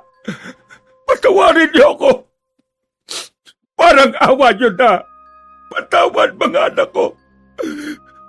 Patawarin niyo ako. Hindi ko inakala na magiging malaking epekto doon sa inyo. Hindi ko kayo inisip. Dahil akala ko magiging normal lang ang lahat. Hindi mo akalain na magtatanim kami ng sama ng loob sa'yo? Hindi mo sinasadya na yung trauma namin na ipasa pa namin sa mga anak namin? Ha? Ano ba ang akala mo sa mga ginawa mo sa amin? Simpleng palo lang na pwedeng patawarin matapos umiyak? Hindi! Hindi ganun ang ginawa mo! Sinira mo ang buhay namin! Sinira mo ang pangarap namin. May mas maganda sanang buhay na nag-aabang sa akin. Kaso hindi ko yun maabot-abot dahil sa ginawa mo akong baldado. Matino naman kaming anak. Pero ikaw ang gumawa ng paraan para mabuhay kaming miserable. Ginawa mo kaming miserable dahil lang sa miserable kang tao. Si Giselle, nasa ibang bansa siya ngayon, di ba? Pero hanggang ngayon, sinusundan siya ng kasalanan mo sa kanya. Ilang beses na siyang nagtangkang magpakamatay. Naglaslas siya ng ilang beses. Dahil sabi niya, wala na siyang maramdaman. Namanhid na siya sa pambubugbog mo. Ikaw dapat ang kakampi namin. Kaso ikaw pa yung taong naging dahilan para maging ganito kami. Sige nga, tingin mo ba may kapatawaran pa ang ginawa mo sa amin? Kaya wag na wag mong ipagmamakaawang tanggapin ka namin dahil maging kami, hindi namin matanggap ang sarili namin. Patawad. Patawarin niyo ako. Pinagsisisihan ko ang lahat. Ilang beses kong hinihingi ng tawad sa Diyos ang mga kasalanan ko. Matagal ko nang pinagbabayaran ang mga kasalanan na yon. Ilang beses ko rin ipinagdasal na malinawan ang mga puso ninyo para maging malaya kayo sa galit na gumagapos sa inyo ng mahabang panahon. Huli na ang lahat. Wala na makakapagsalba sa amin. Kung sana alam mo lang ang pinagdaraanan namin para maging ganito katigas ang puso namin para sa sarili naming ama. Hindi lang simpleng pagbabayad ng karma to. Dahil mas malalim pa ang naiwan sa amin. Para kaming may pinagbabayarang utang. Utang na hindi naman namin ginusto. Maging ang isa pang anak ni Pael ay naglabas na ng sama ng loob na nararamdaman niya sa kanyang ama. Pinaalala niya rito kung paano siya bugbugin at kung paano sila parusahan kapag nagkakamali. Sinabi rin sa kanya na kapag nagagalit siya, isang buong araw silang hindi pakakainin. Gumagawa na lang sila ng paraan para maibsan ang gutom na nararamdaman nila. Bawat parusa, bawat pahirap, inisa-isang banggitin ng kanyang mga anak. At sa bawat pagpapaalala sa kanya ng mga ito, ganoon din naman nagiging mas malalim at mas mabigat ang bawat salita. Hanggang sa kalahating bahay na ang nagigiba. Pero muling nakiusap si Pael na patapusin na lang muna ang kanyang kaarawan hanggang sa napapayag niya ang mga anak. Ang iniwang parte lang ng bahay sa kanya ay ang maliit niyang kwarto na siyang pinaglalagyan ng mga luma at natitirang alaala ng kanilang pamilya. Pagbibigyan ka lang namin sa pagkakataong ito. Pero bukas, kahit pamalibing ka na ng buhay dyan sa kwarto mo, ipapagiba namin yan. Huwag mong isipin na may awa kaming nararamdaman kaya kami ganito. Dahil wala na talaga. Wala nang pag-asa pa. Maraming salamat, mag-anak ko. Maraming salamat. Malamig ang pakikitungo ng mga anak niyang tumalikod sa kanya. Hindi naman maiwasan ni Pael na maiyak habang nakikita niya ang bahay na ilang dekada niyang tinitirhan na gano'n na lang kadaling masira at mawasak. Simbolo ng pagkawasak ng bahay ang pagkasira na rin ng pag-asa niyang mapapatawad pa siya ng kanyang mga anak. Tinanggap na niya sa kanyang sarili na mahirap mapatawad ang kasalanan na nagawa niya.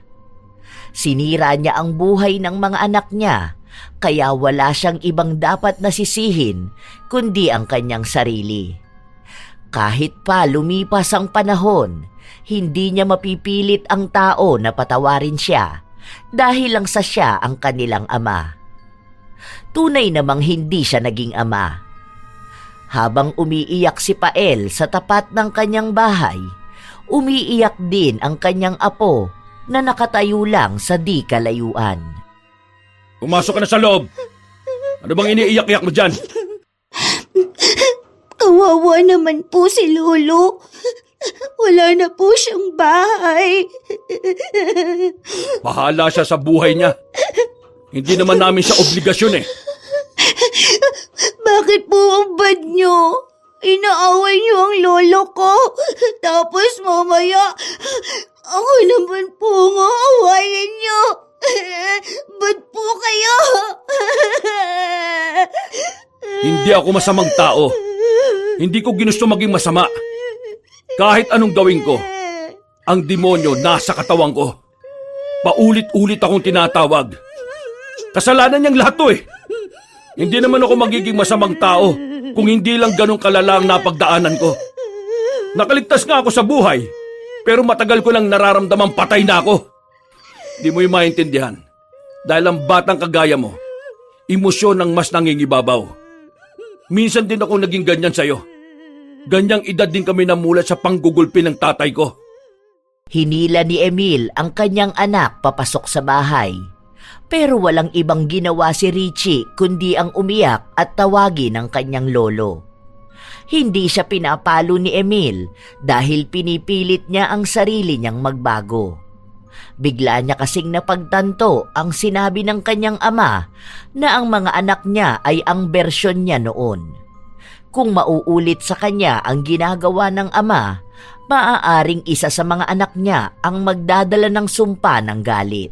At ayaw niyang dalhin ng mga anak niya ang pasakit na yun. Pero kahit na anong gawin niya, dilat ang mga mata ng mga batang natutunghayan ang lahat. Richie! Hindi ka ba talaga titigil sa pag-iyak mo dyan, ha? Manahimik ka na sabi! Kawawa naman po si Lolo. Birthday niya pa po bukas. Normal na birthday lang yon. Huwag kang mag-iiyak dyan. Saka ka umiyak kapag patay na yon.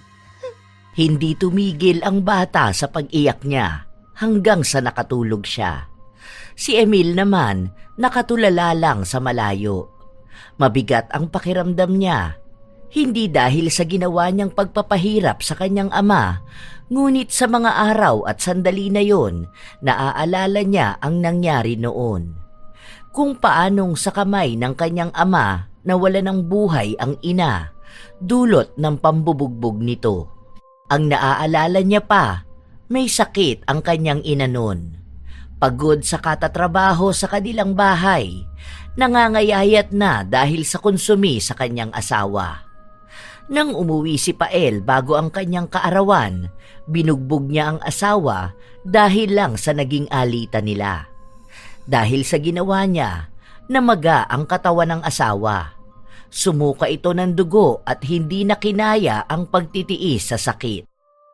Ilang dekada na ang nakalipas, pero tila ba kahapon lang nangyari ang lahat. Sa tuwing naaalala yon ni Emil, ay nanginginig siya sa galit. Dahil kahit na gano'n na ang sinapit ng kaawa-awa niyang ina, hindi nagbago ang ama. Mas naging masahol palalo. Minsan nilang hiniling na sana ay pinatay na lang din sila para kahit na paano ay natahimik sila. Pero hindi. Mas masahol pa sa kamatayan ang dinanas nila. Bitbit pa rin nilang lahat ang galit at sakit.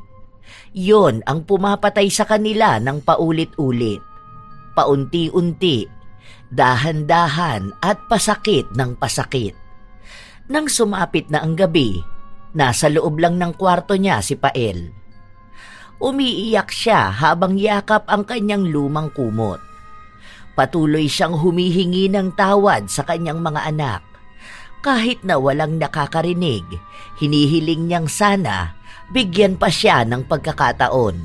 Kinabukasan, maagang nagising si Pael. Kaatawan ko na. Isa dapat ito sa masayang araw ko. Isang espesyal na araw, kaya dapat espesyal din ang susuotin ko. Nasa na ba yung kulay berde kong damit na tinahipan ng aking butihing asawa? Ay, eto. Alam ko, kasya pa ito sa akin eh. Ang tagal ko na rin hindi ito nagagamit Nagbihis ng maganda si Pael. Nag-ayos siya ng kanyang sarili. Maganda ang pagkakasuklay ng kanyang buhok. Matapos nun ay lumabas siya ng kanyang bahay na para bang napakaganda talaga ng mundo para sa kanya. Gusto niyang maging masaya sa kanyang kaarawan dahil panibagong taon ang kanyang buhay para sa pag-asa. Pumunta siya ng bayan at ginamit ang perang bigay sa kanya ng mga kakilala niya para makabili ng cake. Pinili niya ang may magandang disenyo at may mga bulaklak. Nadaan muna ako sa church para magpasalamat sa mapagpalang araw na ito. Pigil na pigil si Pael sa kanyang mga luha dahil ayaw niyang maging malungkot ang kanyang kaarawan. Nang matapos siya, naglakad na siya pauwi nang madaanan niya ang nagbebenta ng pansit. Bumili siya at nang makauwi siya, inayos niya ang mesa. May mga alikabok yon dahil sa ginawang paggiba sa kanyang bahay. Inilapag niya ang cake at pansit na binili niya bago siya umupo sa luma niyang papag. Naghihintay siyang may pumasok sa loob o may bumati man lang sa kanya. Tahimik lang siya, pero sa paglipas ng mga oras, walang nagpakita. Walang bumati. Ang bigat ng kanyang dibdib dahil nagdidilim na rin ang langit. Patapos na ang espesyal na araw para sa kanya. Ngunit ang espesyal na araw na yon ay balewala lang sa mga tao. Pero ayaw pa ring umiyak ni Pael. Hanggat kaya niya, pipilitin niyang mag-isip ng mga magagandang bagay. Hanggang sa tuluyang sumapit ang gabi. Dahil wala namang ibang taong pupunta para batiin siya at makisama para sa pagdiriwang ng kanyang kaarawan, mag-isa niya yung ginawa. Binuksan niya ang cake at inilagay ang kandila. Happy birthday to me.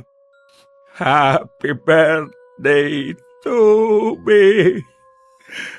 Happy birthday, happy birthday. Happy birthday to me. Maligayang kaarawan, Pael. Sana'y masayang araw na ito para sa'yo. Hinipa na niya ang kandila. Bilang pagbati, nakaarawan na nga niya at dapat masaya lang siya. May 8 platito sa harapan niya. Yon ay para sa kanyang pamilya. Sa asawa niya at sa 5 anak. Sa kanya at sa apo. Itong unang slice ng cake para sa paborito ni tatay. para sa panganay kong anak na si Emil. Ayan, may pansit pa para sa iyo si tatay. Kasi alam kong paborito mo yan, anak ko. May 2 kalamansi yan para hindi mo na agawan si Lourdes. Ito naman pangalawang hati para sa bunso kong si Giselle. May flower icing pa yan ha. Ito, kulay pink. Kasi favorite color mo yan, di ba? Para talaga sa'yo yung flower icing para hindi ka na umiyak.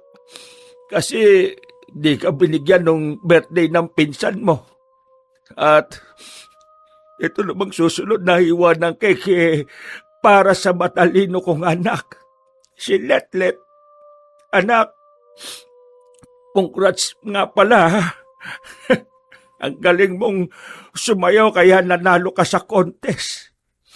Dahil dyan, 2 hiwa ng cake ang para sa'yo.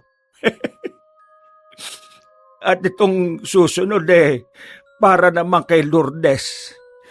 2 rin ang kalamansi ng pansit mo dahil parehas kayo ng kuya mong mahilig sa kalamansi.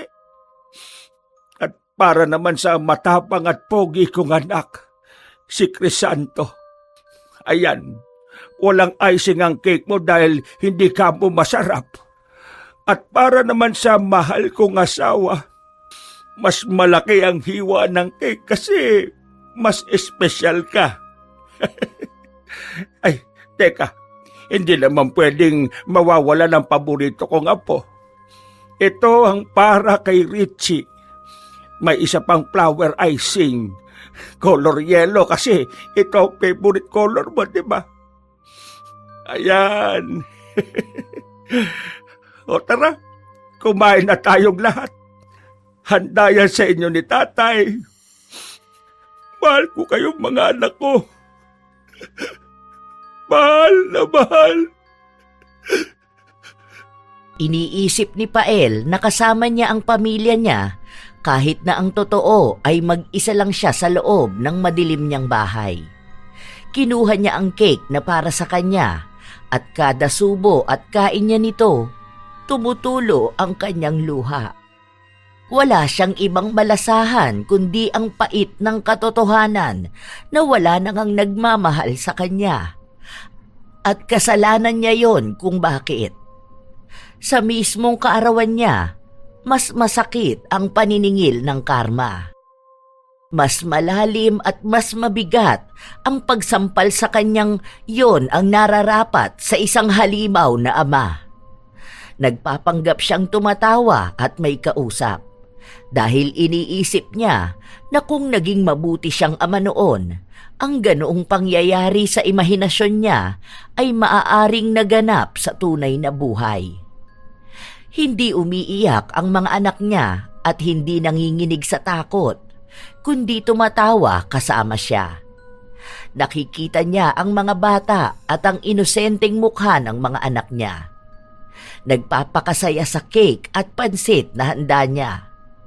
Kung paano maging masaya ang mga anak dahil sa simple pero espesyal na paghahanda.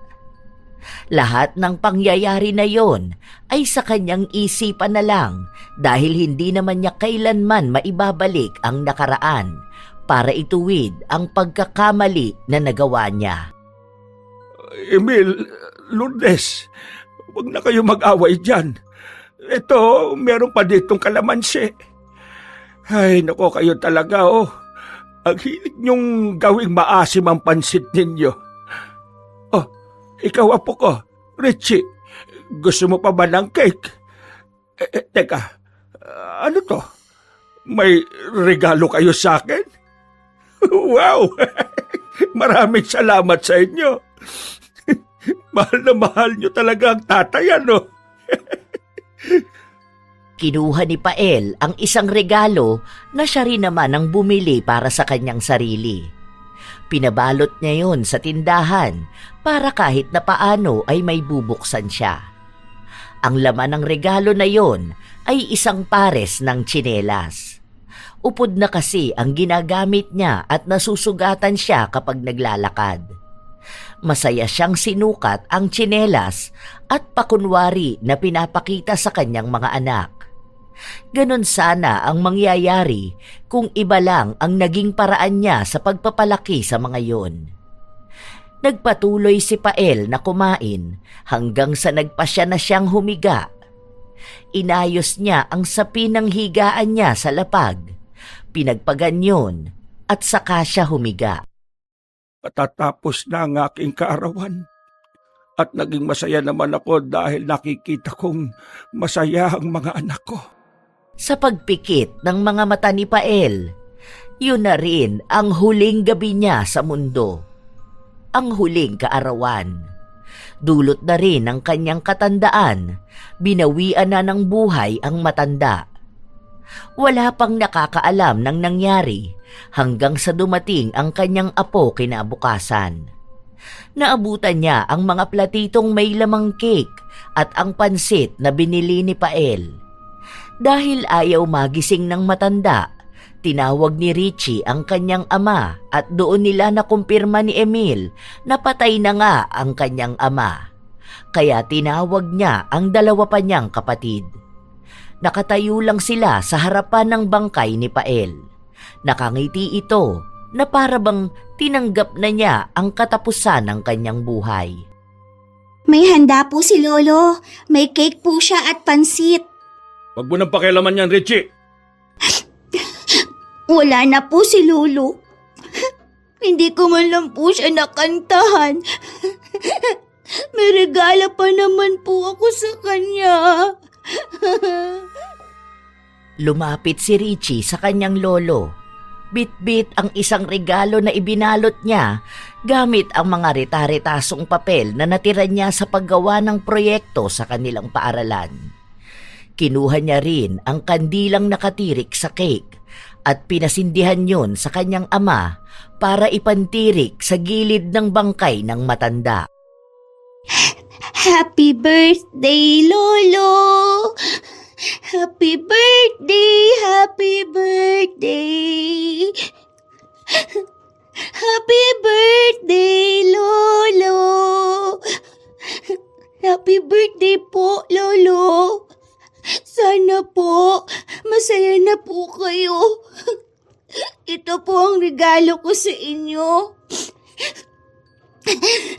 Sabi nyo, paborito nyo ang trompo. Hindi nyo na po hinintay to. Sabi nyo po, ipapakita nyo pa sa akin paano nyo ito ipapaikot sa kamay nyo. Dalhin nyo na lang po sa heaven ang gift ko sa inyo. Mahal ko po kayo, Lolo. Happy birthday po. Hindi na natigil si Richie sa pag-iyak habang nakatingin sa kanyang lolo. Hindi siya nakalabas ng bahay nila kahapon dahil hindi siya pinayagan ng kanyang ama. Gusto pa naman sana niyang samahan ang lolo na magdiwag ng kaarawan nito, pero wala na. Huli na nang dumating siya. Pinakuha ni Emil ang bangkay ng kanyang ama. Binigyan nila ng maayos na burol si Pael. Umuwi rin ang dalawang anak nito na nasa ibang bansa para kahit sa huling pagkakataon at kahit nabitbit pa rin nila ang galit sa kanilang ama, pinagbigyan pa rin nila itong magsama-sama sila sa paghatid sa kanya sa huling hantungan. Ibinigay rin nila ang huling hiling nitong ilibing siya sa libingan din ang kanyang asawa. Habang naglalakad sila papunta sa sementeryo, biglang bumuhos ang malakas na ulan. Karamihan sa kanila ay sumilong, ang iba naman ay nagpayong, habang si Richie nagpakabasa sa ulan.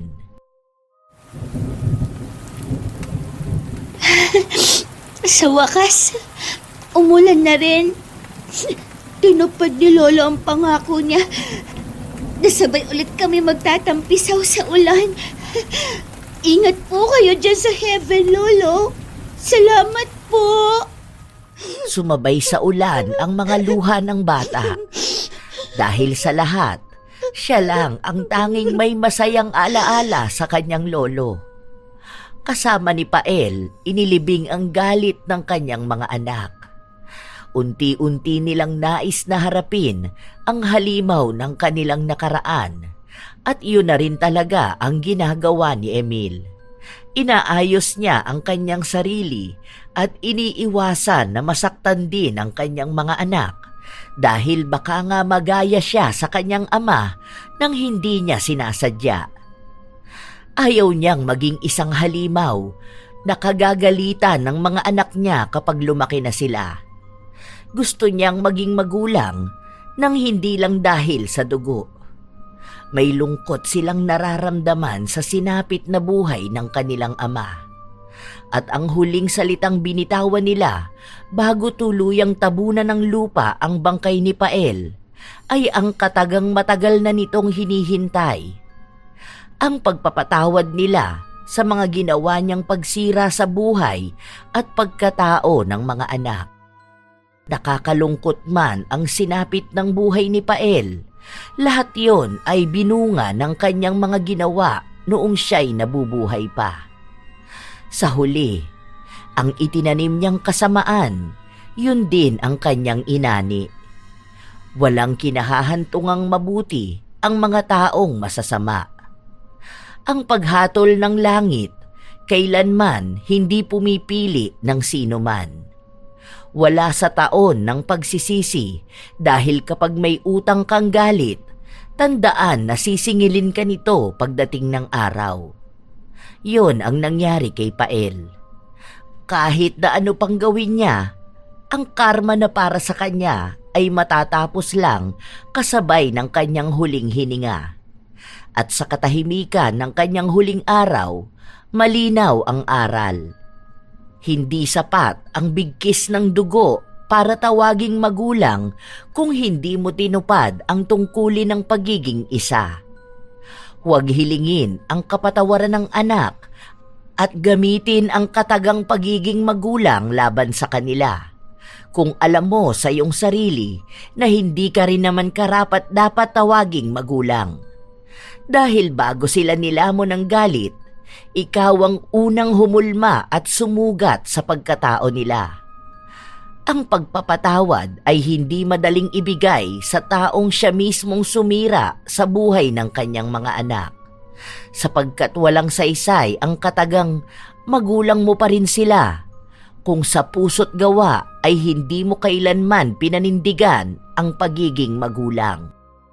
Ang kwento na ito ay hindi tumalakay sa anumang kulam o barang, kundi sa kung paano ba maningil ang karma. Na kahit na walang paghihiganting naganap sa mga kasamaang ginawa, darating din ang araw na ang langit na mismo ang hahatol sa iyo. Tandaan na ang paggawa ng masama ay kasalanan pa ring dapat pagbayaran. Kahit na ilang taon na ang lumipas, hindi nakakalimot ang langit sa kung sino ba ang parurusahan nito. Sa paggawa mo ng masama sa mga taong nasa paligid mo, wala ka mang makamta na ganti mula sa kanila. Tandaan na may maniningil pa rin sa'yo. At iyon ang karma na hindi mo kailanman matatakasan, lumipas man ang mahabang panahon. Kayo mga apo, naniniwala ba kayo na mayroon talagang mga magulang na sumisira ng buhay ng kanilang anak at umaasang balang araw ay patatawarin sila dahil lang sila ang nagbigay ng buhay sa kanila? Ano naman ang masasabi nyo sa kinahantungan ni Pael na isang tao na nagbayad ng karma dahil sa kamaliang nagawa niya? Kung kayo ang nasa posisyon ni na Emil at ng mga kapatid niya, kaya nyo bang magpatawad? Nais na marinig ng inyong lola Telang ang inyong opinyon at ang mga kwento ninyo tungkol sa inyong mga magulang at kung paano rin kayo maging magulang sa inyong mga anak. At naniniwala rin ba kayo na ang karma ay walang pinipiling panahon, lugar at pagkakataon?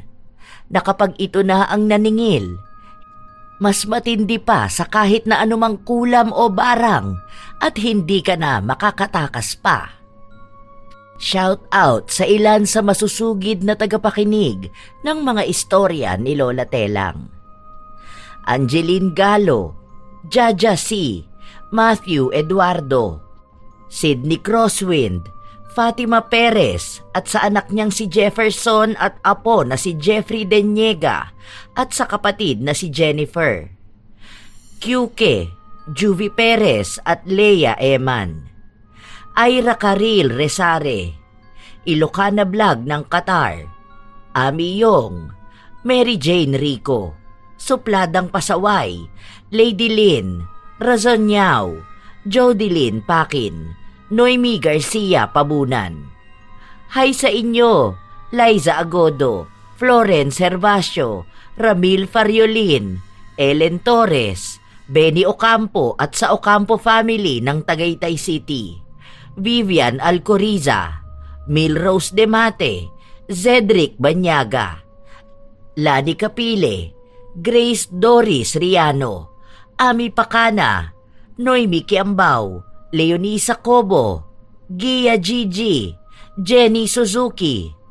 Salamat sa inyo, Chef M. Shout out din kina Lucky Pontevedra, Kuya Dennis at Poging J, pati na rin sa lahat ng mga taga-Amira Boxes Handicrafts ng Laguna. Nena Diones, Pureza Tagiwalo, Bianca the Explorer, Matt Sarol, Flor de Lis Clapero, Narlene Micabalo, Thesa Ganyal at sa dalawa niyang anak na sina Axel at Red Manlingkon.